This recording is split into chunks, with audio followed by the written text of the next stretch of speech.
What do you think about where this, how this will rub off on the judiciary?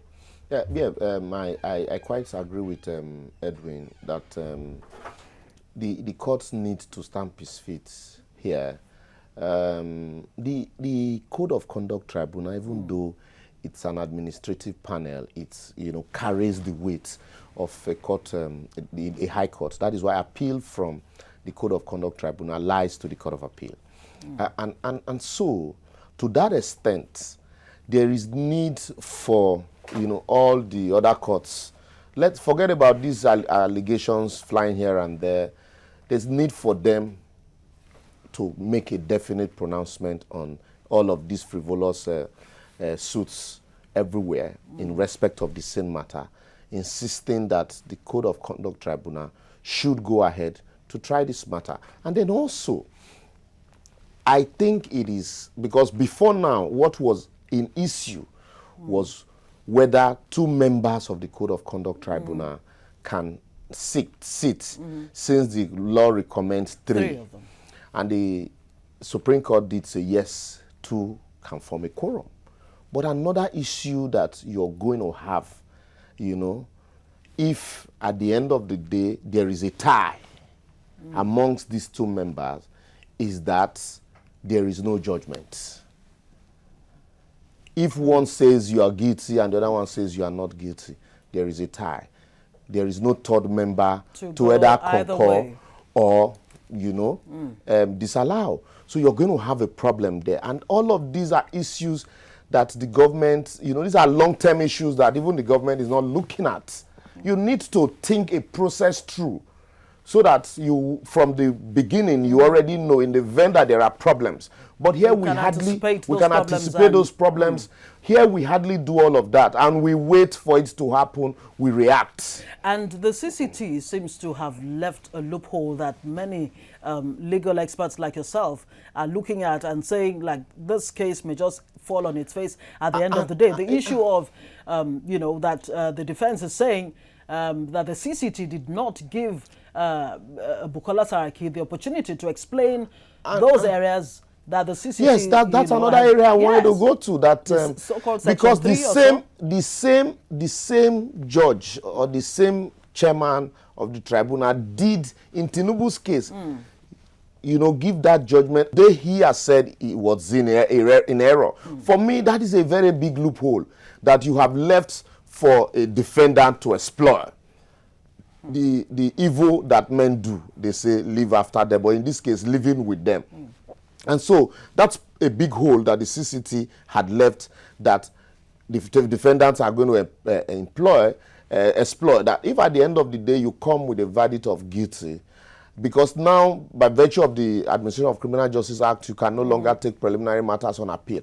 I know that issue would have long gone on appeal and up to the Supreme Court, and then before we come back again to the main issue. But here, at the end of the day, if you return a verdict of guilty, they are going to challenge that, singular issue up to the Supreme Court. And so that might further, elongate and drag the case. And that is why, for me, matters like this, commencements, like I said, you should look at what are the precedents. Your investigation should be watertight. And then the constitution of the courts, it's something that is very, very, it's one of the plank on which jurisdiction of courts rests. And so once you put all of this together, and then, like they say, the judge should be able to manage his case properly. And, there are, I remember Justice Onolaja those days, and some other justice, even at the High Court and Court of Appeal will tell you, look, this your application, I have read through it, there is no merit in it. But anyway, since you insist on move it, let me strike it out. So already you know where you're going to. But in this case, no matter how frivolous it is, you still hear, the counsel insisting, because it's definitely an application to delay processes, insisting that he wants to move, and then you hear the judge taking a date to rule on application that ordinarily, in facial, you can deal with. So these are all of the issues, and how the judiciary is able to rise above this. It's another thing altogether. Even though the Chief Justice of the Federation had been, admonishing judges not to grant frivolous applications, but it is beyond applications and stay of execution. We're talking about precedents here, also following precedents and the way cases are assigned. Indeed. Now, Edwin Inegedu, the Senate President Bukola Saraki, he's the chief lawmaker of Nigeria. Of course, we did try to look at how this would impact on the, the moral question of him remaining as Senate President. But let's even look at the impact this would have on the hallowed chambers of the National Assembly, especially the Senate. Of course, initially, when he first appeared at the CCT, you had about 80 lawmakers or senators actually going to the CCT with him. And gradually, that number has waned. What does that signal to you? And what impact do you think this will have, really, at the end of the day, on the Senate itself? I do think from the very onset of these issues, there had been a weighty disturbance with the proceedings of the Senate from the very onset. Now, what I really don't understand or get is the fact that a very personal allegation against the person of the Senate President has now been transmuted into an institutional allegation, which the entire Senate has intended to defend with the Senate President. I do think, and I do know that that on my own personal note, I think it is a bit shameful that such an allegation will be taken over by the entirety of the Senate of the Federal Republic of Nigeria. Now, the implications of it has been that Senate proceedings had been halted or are halted on any day this trial comes up. Gradually, my point is that gradually this the followership to the Code of Conduct Tribunal is getting reduced, because in the first place, it shouldn't have been so in the first place. Now, the waning of the figures indicates that some of the senators are really getting to themselves to understand that what they are really doing should not be so. And the implications is that gradually we might have a crack within the team and changes might come up. And even if changes do not come up, it takes us back to the issues of the moral questions which we started from. Because definitely some persons are going to question the morality of the Senate President to continue to preside over them in the hallowed chambers of the Senate of the Federal Republic. Initially, these things look as if they are not going to happen. But gradually, you find cracks, because even those who have who have followed the Senate President to the Code of Conduct Tribunal from the onset equally have their own schemes and their own agendas in going with him, and they equally have their own agendas as it stands today. So I do not see it being rosy as it was from the beginning. It's not going to be like that till the end of it. That is what we are seeing gradually, with the figures reducing by every occasion that the tribunal sits. That is how I see it. Liberals, you were shaking your head there. You don't seem to agree with him. I don't know. I don't agree. These are we need to understand that we are dealing with seasoned politicians and schemers, and so for the fact that the figures or the number of people have reduced does not mean that the support that the Senate President is getting is waning. No, not at all. I would see it as a political watcher. I would see it as a strategy, a change in approach. Change in approach in the sense that because of the public outcry, and the senators would rather maybe, they meet at every sitting, you nominate those that will go, so that it does not look no longer as if, even though the entire, members are in support of this, but let's not give the impression that it's a strategy you use in war.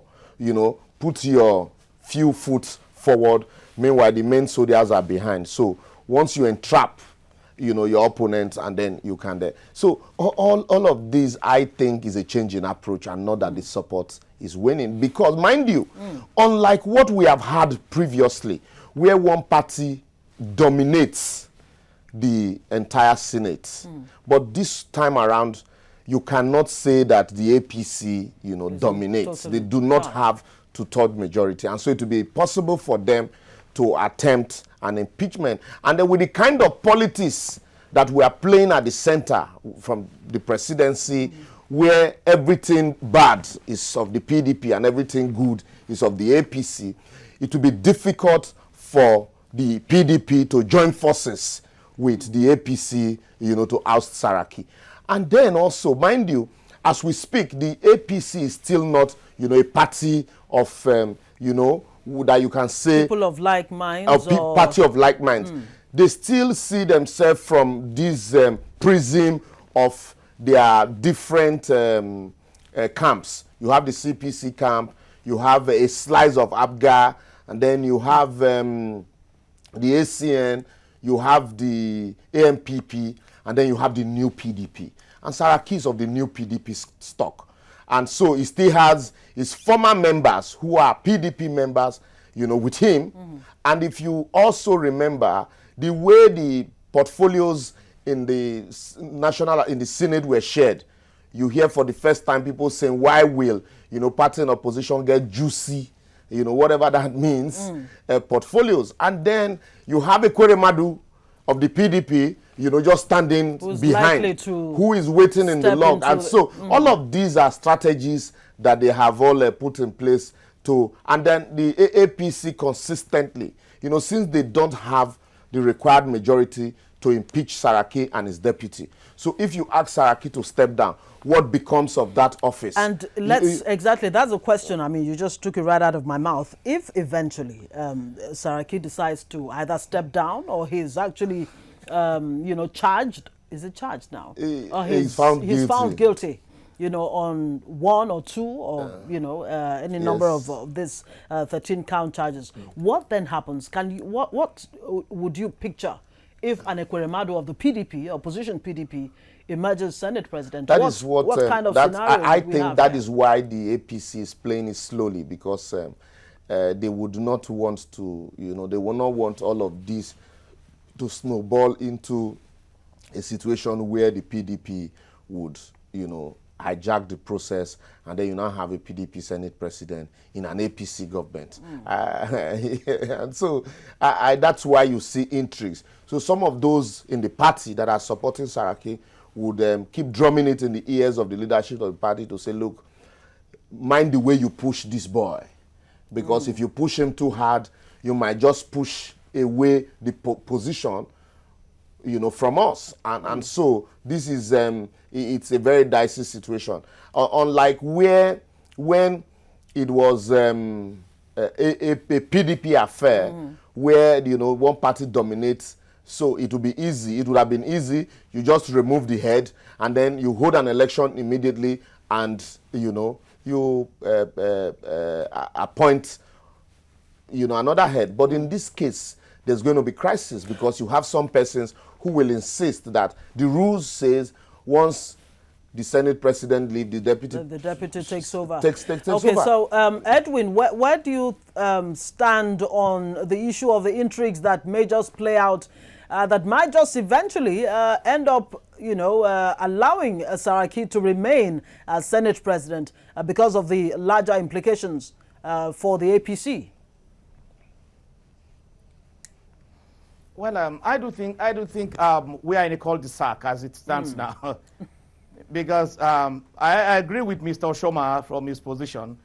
The other angle of it is that if you box, Saraki has been boxed into a corner, APC itself is in a corner, PDP itself is in a corner as it stands now, because if APC pushes Saraki out, they are not sure of what becomes of that position. If Saraki remains in that position without the code of conduct proceedings grounding to its end, it becomes another dilemma on the anti-corruption fight of the APC. So as it stands now, it is difficult for APC or Saraki to come out of it smelling very, very nice and rosy. It's only the PDP that sits in the wings and expects whatever situation comes out, they stand to gain from it. They are never going to lose. whatever it is, as it stands now, they already have 1 foot in with Ekweremadu's position. If Saraki goes, Ekweremadu steps in. And just like Mr. Oshoma said, PDP has a very strong number in the House. All they need is to get some few numbers from the opposition, and they will be in a position to put one of theirs as the Senate president. So looking at it from those perspectives, it is difficult for the APC to really push very, very hard, and it is also more calculative for them to manage the situation as it is. But it is not as easy as we want to look at them. It's a very complex situation. I don't think the APC indeed. Or Saraki will come out smelling rosy. Yeah. Yes. Okay, now, is this the signal that Nigerians need and the international community need to actually, get to know or, be convinced that, yes, indeed, nobody is above the law in Nigeria and the anti-corruption war is actually on track? No. This is, with all the intrigues, if Saraki had not, I maintain, I might be wrong, if Saraki had not gone against the party rules, Saraki would probably have been in the dock today. And so these are not the signals that Nigerians and the international community are looking out for. The signals that they are looking out for is, we've heard allegations of massive human rights abuses, in spite of the fact that, because of the fact that the president seemingly enjoy, support of, even the human rights community. That's why you hear people hardly complain against these things, but there are complaints. Those are the signals that people look out for. And then people had consistently also say, look, Mr. President, you need to go the whole hog. If you're fighting corruption, let us see that you are actually fighting corruption. And not just the agency like we saw under Obasanjo. You use the EFCC, as an attack dog, and the day you go against the party, your file is opened, or the day, the opposition decides to rear its head, all have sinned, and so you immediately release the dog after them. We need to make it a holistic approach. We need the Nigerian police, as I speak to you, what is our programs? What's our plan for the Nigerian police? We have, enacted a beautiful law, the Administration of Criminal Justice. But there are a lot of, it's not just about the book. It's not just about the law. It's about the institution itself. It's about enabling blocks that will ensure that the institution is able to carry out the function as spelled out in the act. But the blocks are not there. And so you have left out the Nigerian police in the fight against corruption. And so it's just about EFCC and ICPC. So it's about names, not about institution. Okay. So what becomes of the EFCC if Magu, leaves EFCC tomorrow? Will you still, in all honesty, say that the EFCC will be the FCC without a total, restructuring of the process? Mind you, it's the same EFCC that we have had, apart from just the change of head. And so in the fight against corruption, you need to be more nationalistic. Let me allow Edwin Negadu to, give me your last take on who exactly will be the winner at the end of the day. Will it be our democracy, the anti-corruption war, and all of that? Who will come out winners in this Saraki case? Well, as it stands, there's already a dilemma. So determining who the winner will be, from my own perspective, at the end of the day, I still see Nigerians as losers. I don't see the anti-corruption war as winning, because the very foundation of this anti-corruption war itself is not strong. And finally, I do not think Saraki, I see Saraki coming out of it as the eventual winner, based on the way the system is sloped and slanted till this moment. Because APC still remains a political party, and they want to look at it from a political perspective, no matter what happens in court. So I do not think democracy or the fight against corruption will win in the long run. I do not think so.